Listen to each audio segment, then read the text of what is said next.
Hi, I'm Carl. Welcome to the Renko Trading channel, where we explore charting ideas that help you think outside the candlestick. These videos are for educational purposes only and not financial advice. Now let's dive in. Are your Renko charts giving you mixed signals or too much noise? It might not be the indicator. It might be your brick size.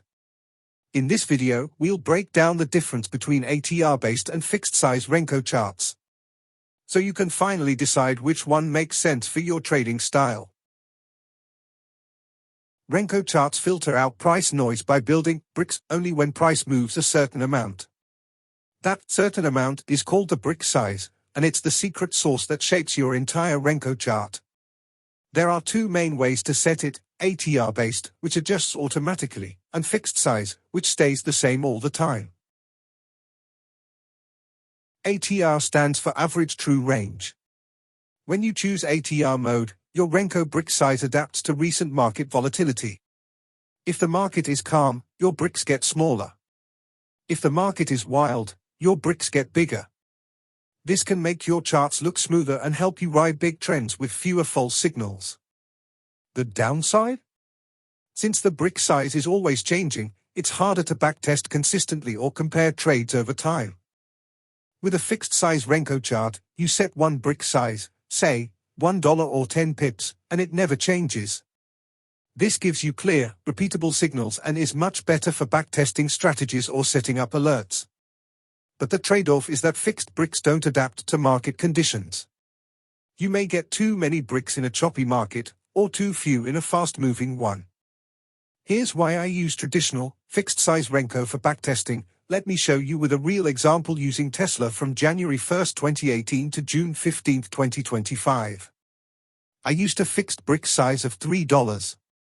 The result? A massive gain of nearly 1,400% with a 29% drawdown, strong performance and solid risk control. Then I switched to ATR-based Renko.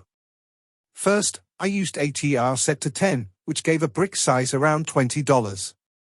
Same period, the profit dropped to just 38% and the drawdown increased to 36%. It gets worse. With ATR set to 14, and a resulting brick size of 25, the system actually showed a loss of 43%, with a maximum drawdown of 43%. Why the big difference? ATR-based Renko bricks are always recalculating based on recent volatility. That means the chart can repaint, and your signals may not be repeatable. With fixed bricks, the chart is stable, perfect for accurate strategy testing. I go over this Tesla backtest in full detail in another video. I'll link to it in the description if you'd like to dig deeper. If you're just getting started and want a smoother chart that adapts to volatility, go with ATR-based Renko. If you're building strategies, testing entries and exits, or want full control, go with fixed size. Personally, I use ATR-based charts for long-term trend decisions, and fixed-size bricks when I'm backtesting or trying to fine-tune a trading system. Now you know the difference, and how much your brick size setting really matters. If you found this helpful, check out my beginner Renko tutorials on MACD, RSI, ATR, and trend lines. That's a wrap on today's breakdown. Thanks so much for watching. If you found this helpful, give it a like and hit subscribe for more Renko trading insights. Don't forget the bell icon, and I'll see you in the next one.